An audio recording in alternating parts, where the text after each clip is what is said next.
एक जंगल में एक हाथी और एक बकरी रहते थे। दोनों बहुत पक्के दोस्त थे। दोनों साथ में मिलकर हर दिन खाने की तलाश करते और साथ में ही खाते थे। एक दिन दोनों खाने की तलाश में अपने जंगल से बहुत दूर निकल गए। वहां उन्हें एक तालाब दिखाई दिया। उसी तालाब के किनारे एक बेर का पेड़ था। बेर का पेड़ देखकर हाथी और बकरी बहुत खुश हुए। वो दोनों बेर के पेड़ के पास गए। फिर हाथी ने अपनी सूंड से बेर के पेड़ को जोर से हिलाया और जमीन पर ढेर सारे पके हुए बेर गिरने लगे।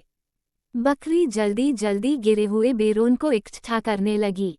संयोगवश उसी बेर के पेड़ पर एक चिड़िया का घोंसला भी था, जिसमें चिड़िया का एक बच्चा सो रहा था और चिड़िया दाने की खोज में कहीं गई हुई थी।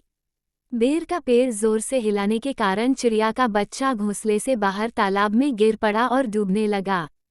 चिड़िया के बच्चे को डूबता हुआ देखकर उसे बचाने के लिए बकरी तालाब में कूद गई, लेकिन बकरी को तैरना नहीं आता था। इस वजह से वह भी तालाब में डूबने लगी। बकरी को डूबता हुआ देखकर हाथी भी तालाब में कूद गया और उसने चिड़िया के बच्चे और बकरी दोनों को डूबने से बचा लिया। इतने में चिड़िया भी वहां पर आ गई थी और वो अपने बच्चे को सही सलामत देखकर बहुत खुश हुई। उसने हाथी और बकरी को इसी तालाब और बेर के पेड़ के पास रहने के लिए कहा।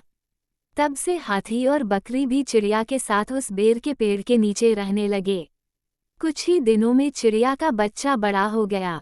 चिड़िया अपने बच्चे के साथ जंगल में घूम कर आती थी और हाथी और बकरी को जंगल में किस पेड़ पर फल लगे हैं इसकी जानकारी देती थी।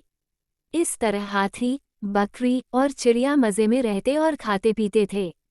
कहानी से सीख, हमें किसी का बुरा नहीं करना चाहिए। अगर हमारी गलती से किसी को परेशानी होती है तो उस गलती को सुधारना चाहिए और मनमुटाव दूर करते हुए एक दूसरे की मदद करनी चाहिए।